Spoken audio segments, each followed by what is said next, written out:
Welcome to the In the Lab podcast with Stein's Hollow. I'm your host, Hector. I'm Danny, and we're here with today's guest. Paul Jimenez. Awesome. Thank you for being here, Paul. Yeah, good to see you. It's been a while. Totally. So just tell us about yourself and what have you been up to recently? What's going on with Paul? Sure. So I paint murals. My name is Paul. I'm from Ground Floor Murals. And I've just painted murals for the last 4 years. It's been a lot of fun. Lately, maybe this last 2 years, I've kind of been taking it a little easier. I still paint murals here and there, but I'm able to take more time in between those projects. I just bought a house in Chula Vista, so I've been really focused on that. Nice. Congrats. And that just, because I really wanted to stay here, and it was just getting harder and harder, so I got really lucky. So for the last 2 years, I've just been trying to get that happening. So finally got it happening.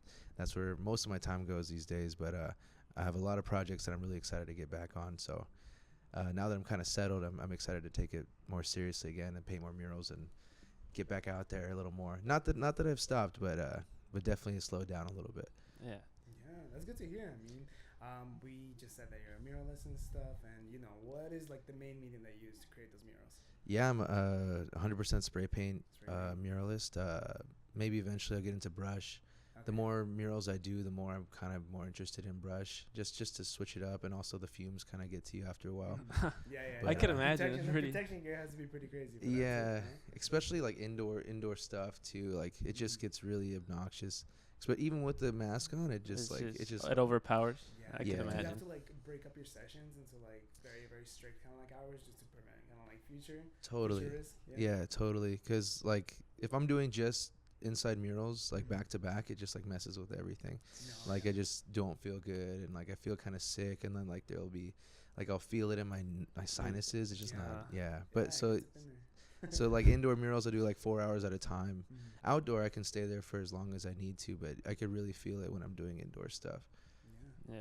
Well, we talk about like a little bit of the risks of like spray painting, that kind of stuff. Can you tell me like what your favorite part about working with like spray paint, like the medium it is, like the blending, the availability of like different textures, like is there also like any difficulties like what you paint on?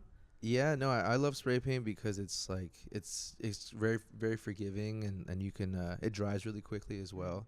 So you can just layer on top of layer on top of layer, which I really love. I also love how many different means of usage there are.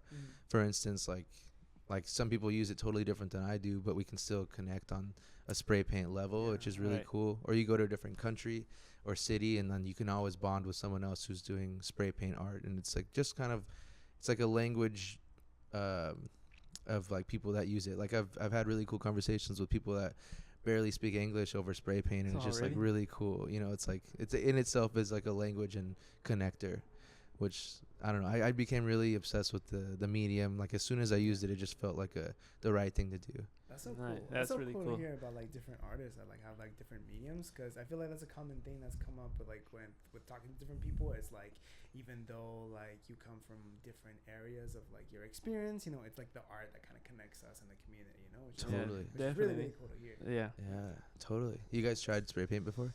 I know you have. I dabbled in it a couple. It's hard because obviously in here in the warehouse, it's like I spray it and I gotta run outside or get one of the fans on. It's very stuffy in here. It's already stuffy in here, so when you spray that, it stinks, and then like, who's fucking spray painting out here?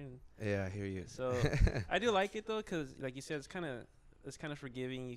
It's a little bit easier than a brush. You get a couple sprays. I just think you have to learn to control, of course, when how hard you're spraying, how close, and make sure you're not like overdoing it, saturating it when you get those nasty drips. Right, yeah. And then I use stencils, so I always like those hard lines for me. So a lot of my work has like really defined outlines and things like that. So I don't use it as much like with the blending techniques and all that stuff. It's more like a quick just spray and go. Yeah, well, all the work is beforehand, so that's pretty cool. Because you can just put something up real quick if you know. If I wanted to, exactly. Yeah. That's my experience with spray paint. What about you, Hector? Honestly, I don't have any experience with spray paint. Like, honestly, the only time I ever use spray paint is for, like, when I'm doing, like, I don't know, like, little projects here and there. Not necessarily for, like, art. The one time I did do spray paint was literally just a couple weeks ago. Actually, I had one of my friends that wanted me to paint, like, something on their fencing mask. Oh, cool. Like the ones kind of, like, just, like, a chain thing right here. And obviously, since it's, like a grid on there, I can't, like, brush anything on there. Right. It'll clog up the holes and stuff. Yeah. So then I had to use like full spray paint for that. But, Cool. Yeah, I kind of just stenciled it out like this guy. So I asked him about like how to stencil and do that kind of stuff. So no, that's right. Yeah, so that's my experience with spray paint. Yeah. Yeah, it's there's never too late, but it's definitely something that I just like encourage whenever you're bored with your medium or whatever. It's just like a fun outlet. Experiment with it. Yeah. So that kind of leads me into my next question for you: is what like kind of made you want to become a muralist or an artist? You know, in general, like what was your inspiration, whether it's growing up or even recently? Yeah. So I've always been like a doodler on my homework and stuff, or like coasters at work, and I loved it. It was like the way I can kind of either focus or kind of let go and like just leave for a while. And that was my whole life, but I never thought that was an option. You know, demographically, I felt like that wasn't something for me, and just kind of culturally, I didn't feel like that was something for me either. But then COVID happened. And at the time, my partner and I were just drawing every day. Yeah. And that was really cool, like, because that was the only thing that we could do. Like, there was literally nothing. We can go outside. We were getting, locked down. Yeah, locked down. And then, so just drawing every day. And then I was like, you know what? Like, I've always thought of spray paint as like a really high, like an honor to even touch it. I never touched it because I thought I wasn't ready for it. Yeah. And then I was like, you know what? I'm just gonna try it. I have the time. I'm at my mom's house. So I just got some spray paint. I painted my mom's backyard, and then it just kind of, like, I fell in love with it instantly. And then, and that was weird because I never felt that way towards a medium. I knew I liked art, but I never knew, like, where to take it. Like, I even tried doing like tattoos on like the rubber stuff, and I just didn't feel like I connected to it. And this one I instantly felt connected to. So once I started doing that, I kind of realized, like, I did like a tiger in the alleyway. And then another one, like a gorilla eating a taco, and then that's a classic. And then I just realized that, like, how important they were after people were kind of taking photos with them, or I noticed like the alley kind of got cleaner and people were like really taking pride in this stuff. And I was like, no way, like I didn't think that it was gonna go that far. And then I thought, okay, well, like, if that's how they feel about a gorilla eating a taco, like, let me do something that's gonna be even more impactful. Like, so then I did the Tony Gwynn, and then that kind of like, everyone's noticed it, and that made me feel like this is like a really powerful tool. You know, you could use it for good and really represent what you want to represent, you know, because there's definitely a lot of responsibility involved, and I keep on learning that every year with like just how serious people take murals. So it's like, it's quite an honor to be able to do it, and the bigger that it becomes, the more I have to take it into consideration. That's kind of why I spread them out more. Before I would just go for it. Just keep going. Yeah, but now I'm like, okay, like, who's this gonna affect? Who's, what, the neighborhood, whatnot, and so those are things that come up. Interesting. So do you feel like you're seeing the firsthand the impact art has in society? Like how you said the alley is cleaner, or people, I guess you could also say, feel safer to go to a space like that to take a picture and have a good time with a piece of art, especially that you created. Yeah. So. No, definitely. Because I was seeing during COVID that there was muralists like from out of town coming in and painting things that I didn't feel like is really associated with San Diego, but I did like that they were making an initiative to make some art. And so I thought, like, I want to paint people that kind of look like people that live here. Gotcha. I didn't necessarily think that, like, we needed to have a bunch of, when you're coming from out of town, you think this is a surfer town, blonde with definitely. Like, and so I get why they would paint something like that. But I thought, okay, well, let me paint from my perspective as someone who grew up here, at least in the South Bay. And so that's what I kind of started doing. And then, luckily the Padres are such a diverse group of people. So I got to paint like, people from all different demographics, and it was just really cool. And like even like going to Convoy and honoring that, or doing, Machado on 3rd Avenue, like just kind of painting people where I felt they'd be appreciated the most. And that was just really cool. So I've kind of honored that as I keep painting. But I do understand it comes with like you were saying, how like it makes it cleaner. It makes it like people take more pride. I understand that on the other side of that too is that it does changes kind of the ecosystem a little bit. There's a weird correlation with murals and gentrification.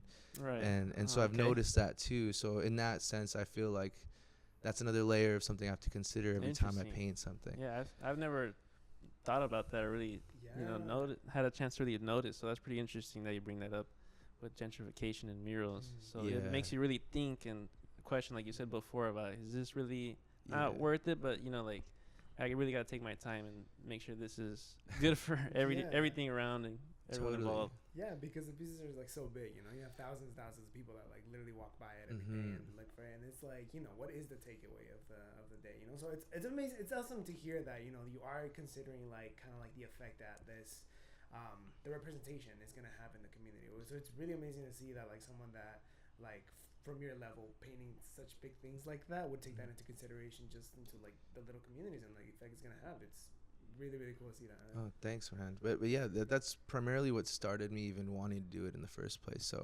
So like it looks as simple as the Padres, but really it's like to let people know where they are and like, kind of honor that, because like I'm really big on like just kind of keeping what's already here existing and keeping like preserving that representation of the communities. Yeah, like and for instance, I did this one in the park at Roar Park. It was like love your local wildlife. Oh yes. And that was kind of like a very broad like I want people that are coming here to really love what's already here, kind of respect what's already been built. Right. And so with the murals, I hope that translates, or even if you're moving here and you see someone on the wall that may not look like you, hopefully you're like respecting that this is what this culture looks like at the time. Yeah, that's very important. That's really awesome. I had a question, but I'll go back to what I have written down. I'll be like, well, with that, when touching on the theme of representation and having like things that you want to like portray, has there been like any struggles or any fightbacks from like maybe some community members that are not okay with some stuff that you want to represent, or maybe just like general struggles that you have faced as a really big muralist, I guess, or like big wall painter? I wouldn't say. I don't think I've pushed the boundary that far. I think what I've done has been kind of under the radar. But like, for instance, the Jaguar on the freeway, like I didn't blatantly say like Chicano pride or Mexican pride, right. but the underlying. It's in there. Yeah, exactly. So I feel like same with the Padres. Like I'm not necessarily saying like brown power, but essentially I'm doing it under the radar for now. Yeah. So no, I haven't really gotten any. Maybe I've gotten people being like, why haven't you painted Kim, or why haven't you painted, like the requests. Yeah. Like, I'm getting there. Yeah. Like, how many times I gotta break this into sessions. And then it gets complicated too. It's like it's just I haven't really gotten that, but I have noticed that like as I've done more, there's more expectations. And then there's also just like more eyes and more conversation about it. Whereas in the beginning it was like, wow, that looks awesome. Like it looks like a photo, whatever. And now it's like, okay, why there? Why this guy? Why, so like I'm learning to deal with now the new responsibility of, okay, this is what I do and this is what they expect me to do. Yeah. Could you talk a little bit more on like how you handle kind of like that struggle of like keeping stuff realistic, because like, I imagine that with a project that's like so big, obviously, and like it's just, either just you or like maybe a small team of people working on it. There's like, okay, there's stuff that we can do, there's stuff that we can't do. Like, how do those like sessions go about with like your clients? Yeah, I've gotten to the point where most of the people that hire me kind of trust me, and then I design things specifically around what they can afford usually, or something. Say they don't even have a budget, but I'm trying to get something out. I'll do it like. As I know I can get this done in 2 days, I'll just, like depending on their budget really depends on what I'm doing or capable of.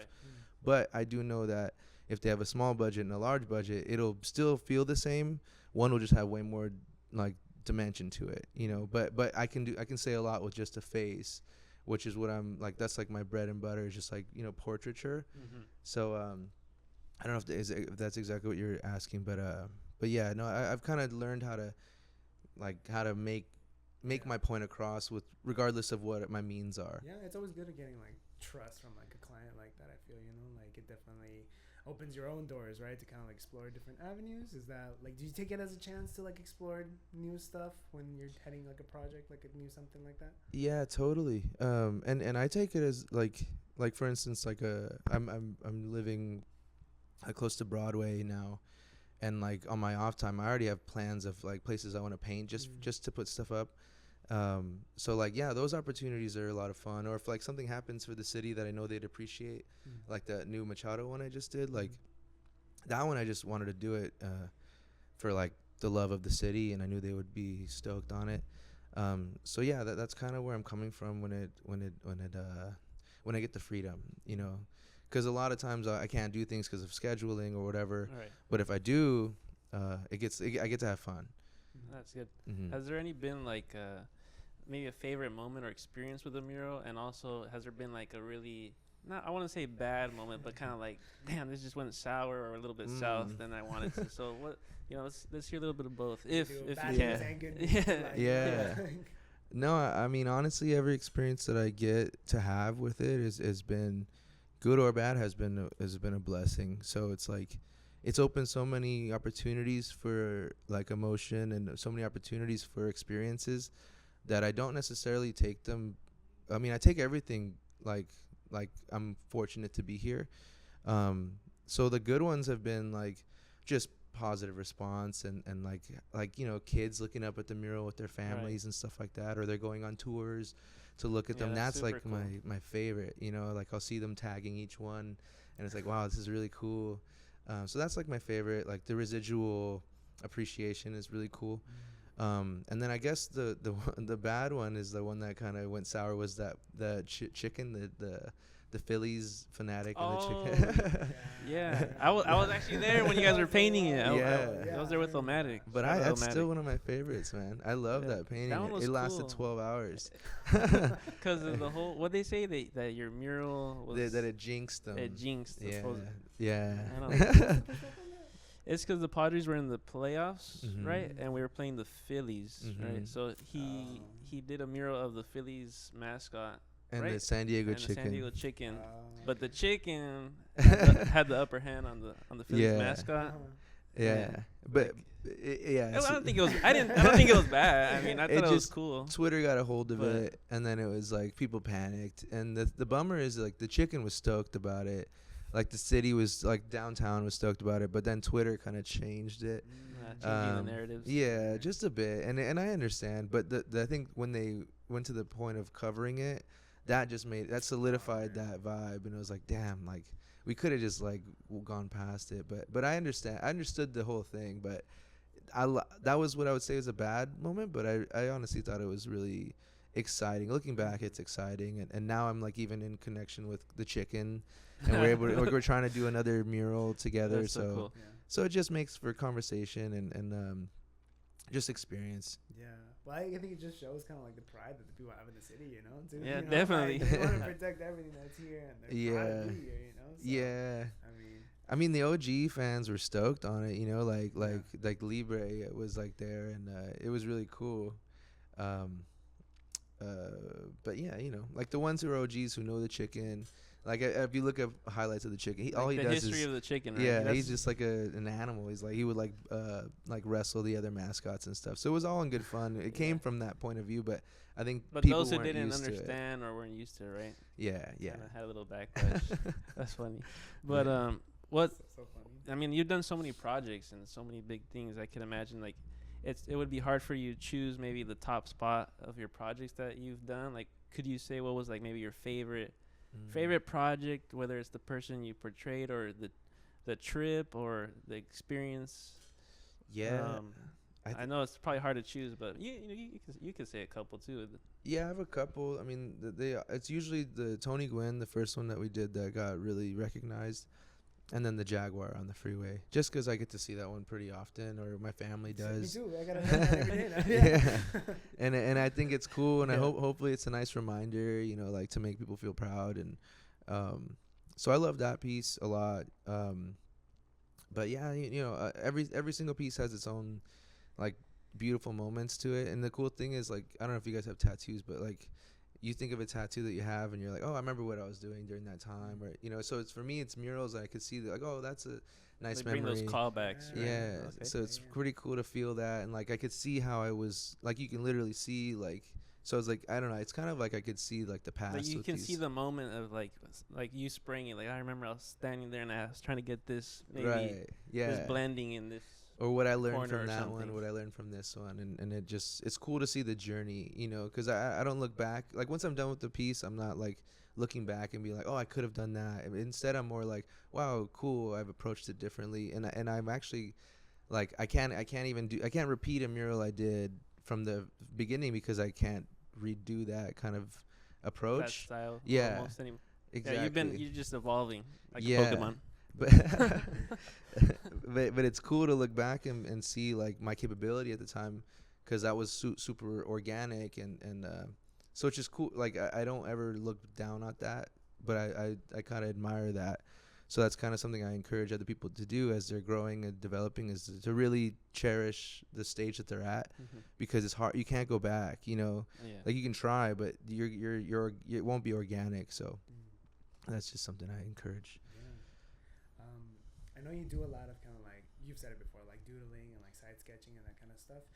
Is there like a certain kind of like level of preparation that you go into like in a mural? Like you'll do maybe some, just because I know one of my friends was talking about how methodical they are with like their sketches and like whatever they actually do and stuff. So I'm kind of curious about like someone that has to work on something so big, you know, like how does a little sketch, if you do a sketch, like something so small like this kind of translate into like, you know, the space in which it's gonna live in forever? Yeah, I used to do, actually, I think I did one sketch ever, and that was for the Tony Goin portrait, because I'd never done a portrait but like I hadn't even drawn one.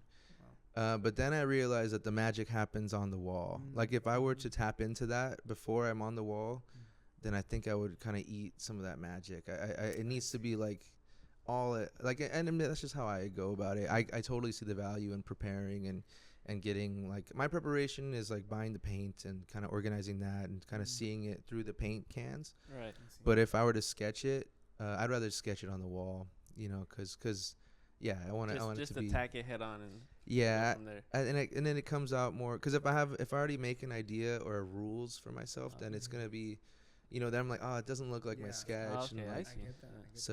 So like, you know, it's kind of just happening, and it is what it is, and I kind of like it that way. Well, it's good to hear that at the start. You know, you did say that spray paint is kind of like a very forgiving kind of like type of art. You know, I feel the same way, kind of like oil painting. You know, that's kind of like my bread and butter right there. Yeah. You know, that's my medium, like oil painting. And I feel the same way about it. So it's really cool to see that. So same way here, I kind of just jump into like oil painting. I'll do like maybe a sketch with the oil paint and then just jump in after. Right. Yeah. Yeah. You just go straight up. Yeah. See, I think I'm the complete opposite from both of you. I like sketch it out. I'll do little thumbnails, you know, how does this look, and the composition, all that stuff. And then sometimes it works, and I'm like, okay, it came out how I thought. And then sometimes I just scratch the idea. But for me, I definitely have to like prepare myself. Not prepare, but like I do like to sketch it out and see like how it would look. Because I always think about it in my head. Like I'm mentally, okay, I'll be laying down like, all right, I want it to look like this, whatever. But then I got to sketch it out just because I feel like I have that OCD of like, I got to make sure, like, I'm trying to get what's in my head out. And it's got, I got to, yeah, so props to you guys. You're just that guy. It's like that, though. It's like I have had those feelings of like, oh, man, like, because if I do overthink it, then I overthink it. And that can kind of get in my way. And so, like, that's why it's like, you know, kind of letting whatever happens, whatever it turns out to be. And if I'm being honest and being raw with it, then that's how it's supposed to be. You know, because if I set those expectations, my expectations are it's going to be as good as I can do, you know. And if I can just honor that, then, you know, I did my best. Yeah. That's awesome. Well, I think we've talked about kind of like your journey, you know, from, you know, going and painting your mom's like backyard and then moving on to like some bigger walls all the way around the city. I want to ask, like, do you have any advice for any artist that feels like they might be scared to start their own journey, or any advice for anyone that wants to like get on out there and like create art just for themselves or for others? Yeah, no, I mean, as like, it sounds super like, you know, you've heard it before, but just go for it, you know, like, and I know it's easier said than done, because really I was very lucky because COVID happened and I had nothing to do. Whereas before I had to go to work, and I came home from work, I was tired. I didn't feel like I could neglect work to try something, you know. But I learned in that is that if I try, and if I actually try, and I honor myself trying and give it my fullest, then there's no way it's gonna fail, you know. And I feel that way because we're human beings, are meant to survive, you know. That's like our whole, like, that's what we're designed to do. So if you put yourself in a position where you're surviving, like, you have no choice. So you're gonna do it. You have to. you know, and like, or you know, like, but I don't even think that's an option, you know. Like, you don't even think of the other option. Yeah. Wow. You know, like you have to hang on, you have to do it. Yeah. Go do something right now. I'm motivated. But you guys are though. You guys are doing so much. Like it's really cool to see, you know. And for a while I was kind of doing shows and stuff, and that was really cool. But I know how stressful it can be. So props to you guys for going for that. Yeah, thank you. Yeah, because building community is very important, you know, and it comes with its, you know, ups and downs. But it's cool that you guys are remaining adamant towards it too. Yeah, we try. Like you said, but you know that's what it takes. It takes dedication. You know, we just touched on this yesterday with our other friend Mark. But yeah, it's all dedication. You know, I feel like a lot of people see art and it's just like, oh yeah, it's just some painting. You know, like it's his hobby. It's what he does, like on the side. You know, but like for some people, it's like, no, this is like what I'm dedicated to. You know, right? It's like we breathe and we live art. You know. Yeah. And as long as that's true, then you have you can't be wrong. You know what I mean? Like you're not gonna fail. If that's how you feel, then you're solid. Then you're the perfect candidate to go for it. You know, whereas if like, oh, I kind of like art or I kind of want to do this thing, then maybe you got to think about it a little more. But if you live and breathe art, then there's no excuse. You know what I mean? Like, yeah, definitely. Yeah. You have any more questions for us? Anything you want to talk about or mention? Shout outs. Shout out to the homies. Yeah, I mean, shout out to everybody who's been a part of the journey. It's still growing and going, and it's just been an awesome ride. You know, it comes with ups and downs. It comes with like I'm letting myself take it easier than I used to. Before I used to go way hard. Like I think the first year we were doing like 55 murals that first year on that grind. And now it's like I think last year I did like maybe 4 or 5. You know? Yeah. So, but like, fortunately, I can do that now. Yeah. Whereas before, I had to like every single one was. You built yourself to that level to have that, like you said earlier in the beginning, to kind of rest and take time and focus on outside things that aren't art. And then, but you can jump back in it whenever you're ready. Yeah. Whenever you want. That's what. Do you feel like painting in itself has gotten like easier for you, like it's become second nature, or is it like every project is like its own thing and like new experiences and stuff like that? Because like I mean, looking back on like you said, like your first year pumping out 55 against like 4 or 5 last year, like how do you feel about that? You know, like do you feel like you were better back then because you pumped out so many, or like, you know, do you feel good now because of the quality has gone up, or like what was that journey kind of like? I think the hardest part is always gonna be like the drive. You know, because like I'm capable of painting, and then when I paint, it's really quick. I can do a 4-hour painting and it's done. But the hard part is like sitting down and actually getting motivated. Yeah. So like that's what I would say is the biggest challenge for me. Like I know if I have the tools right here and the canvas right here, I can do it. But if I don't have this, I can't do it. So like just, you know, kind of putting myself in a position where when that hits and the sparks up, like just being able to go for it is probably my biggest effort, I suppose. But yeah, no, I mean, throughout the years of me painting, I like that I'm able to keep on growing, and I'm aiming for higher quality work. But yeah, no, I like the pace that I'm at right now, and I'm excited to take it more not seriously, but just hit it a little harder in the next couple of years. But you know, I'm before I was really afraid to like slow down. I was afraid to like, you know, like even I wasn't even going to like family parties or anything. And lately I've been trying to do more of that and hosting barbecues and seeing friends and like that stuff matters a lot more to me now than when I was trying to make it and trying to, you know. So that's been on the forefront of like my life. And I realized like the people that are around me that I love and that love me, like that's way more important than like anybody else's, like, you know, and they could have the expectations of me and I like that and I'll honor that, but just, you know, like I have to take care of me and my family first, and then I can go at it, you know. But I definitely have, for years during this, I put this first and I put the community first, which is not a bad thing, you know, but I did need to recognize, okay, let me be here for my family and for my friends, you know. So that's kind of the journey I've been on. Right. It's like how I said earlier last interview with Mark, I was like, sometimes we get lost in the sauce, right? And we're just trying to make it and trying to hustle, and maybe we forget and lose sight of what really matters. You know, we all have one life, and we got to really enjoy it to the fullest. Right. but it's important to recognize, like, it's important actually that you recognize too, especially that someone that's been so busy, how you said, with the 55 murals in a year, that you're like, all right, let's calm down a little bit, let's focus on family and friends, and just kind of focus on Paul the human and not Paul the artist. You're right. You know? Yeah. And I was afraid of getting out of the groove, because that would, like, because if I thought, oh, well, if I calm down or if I slow down, then I can't get back into this, like, flow. Right. But I've learned over getting in and out of the groove that it's possible. So if that's something that maybe anybody listening is struggling with, you can bounce back, like, you know. So don't be afraid to get out, just get to see your family and check up on your family. Check up on your family. Call that person. Yeah, seriously. Awesome. Love you, Mom. Awesome. Well, as we sign you off, do you have any special projects you're working on right now? Anything you want to let the people know that's coming up for you? Any shout outs, like we said? My bad, I know I took it around. We have a couple projects coming up, mainly schools. We're going to do one pretty close by at the Bayfront High School. Oh, nice. That one I'm looking forward to. It's like a huge wall. It's going to be like it's going to look really cool. Facing the freeway or? Yeah. Okay. So we'll be able to see that one too. Every day too. Thanks a lot, Paul. I gotta think about him every day. That's a good thing. Awesome. Thinking about those locks. Yeah. Long hair. Oh man, I need to wash it. But we're doing one in Oceanside, like, in the next couple of days with a big team, like 6 other artists. It'll be a lot of fun, but it's gonna take like a month. We're doing it for like the Amtrak. Okay, I think I heard about that project that you guys, people had to vote on it, right? Was that the one? Yeah, John is John on Instagram. He's spearheading it, but it's been a very collaborative effort.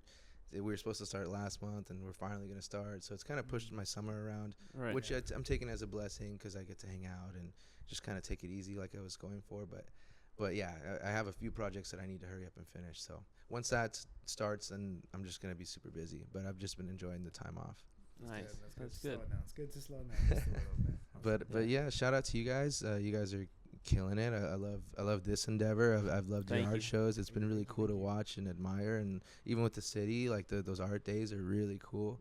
I think the city is really benefiting from your efforts, so it's nice. And also like you know, I was kind of going for that for a while. I was like doing the art shows. It's made me feel like, oh, this is like these guys got it, you know what I mean? Like, which is really this is really cool, because during COVID and stuff, I really felt obligated to, and you guys kind of took the torch and starting something even bigger and newer, and it's really cool to see. Thank you. We appreciate those words.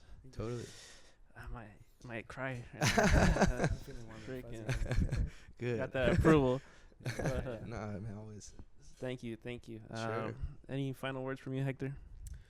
Just thanks for coming in, man. Thank you for adding us to your little calm schedule. No, this is before awesome. you get busy, so it's amazing. Thank you for coming in, man. Thank you, man. Thank you. Thank you. And we'll call it there. Cheers. Shout out Chula Vista.